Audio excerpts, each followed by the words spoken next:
Hello everyone, আসসালামু আলাইকুম। আশা করি সবাই খুব ভালো আছেন। আমরা খুব ভালো আছি। আজকে আমি অনলাইন থেকে কোরিয়ান ফুড অর্ডার দিয়েছি। এটা হচ্ছে টপিকিউ। তো এখানে হচ্ছে ফার্স্টে আমি এটা আনবক্সিং করলাম, দেন হচ্ছে আমি দেখাবো কীভাবে আমি রান্না করব। তো চলো, এখানে ফার্স্টে হচ্ছে একটা রাইসের যে টপিকিউর যে মেন ওইটা দিয়েছে। তারপর হচ্ছে সসটা যে ওইটা দিয়েছে। সসটা এটা খেতে একদমই মানে সো ব্যাড। এটা একটু মজা ছিল না, সবগুলো ফালাইছি। এগুলোর দাম প্রায় 400 টাকা নিছে। এখন ফার্স্টে হচ্ছে আমি প্যানে হচ্ছে পানি দিয়ে দিলাম।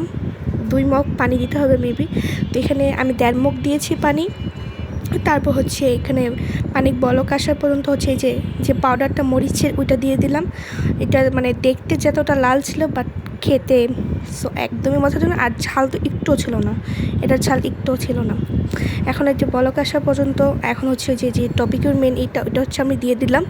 এটা হচ্ছে প্রায় 20 মিনিটের মতো আর কি এরকম জাল দিব, মানে হবে 20 মিনিট পর। তা শেষ হওয়ার পর হচ্ছে আমি ওয়েট করবো। তারপর দেখতে পাচ্ছেন এই যে পানিটা পুরো শুকিয়ে গিয়েছে। তারপর হচ্ছে আমি এখন নামিয়ে ফেলবো। অলমোস্ট ডান রান্না করা। এখন হচ্ছে আমি এটা করছি, দেখতে পাচ্ছেন গাইস। ডান হচ্ছে যে আমি বক্সের মধ্যে আবার হচ্ছে দিয়ে ফেললাম। তারপর হচ্ছে এই যে এটা, আর এটা দেখতে যতটা সুন্দর ছিল বাট খেতে একটু মজা ছিল না, সবগুলো ফালাইছি। আর আজকের ভিডিওতে এই পর্যন্ত যদি ভালো লাগে তাহলে প্লিজ লাইক, শেয়ার আর সাবস্ক্রাইব করতে কিন্তু একদমই ভুলবেন না প্লিজ। আর আমার ভিডিওটা যদি ভালো লাগে তাহলে একদমই লাইক, শেয়ার অ্যান্ড সাবস্ক্রাইব করতে কিন্তু একদমই ভুলবেন। আর এখানে কিছু ফটো নিয়েছি। তো আল্লাহ হাফেজ।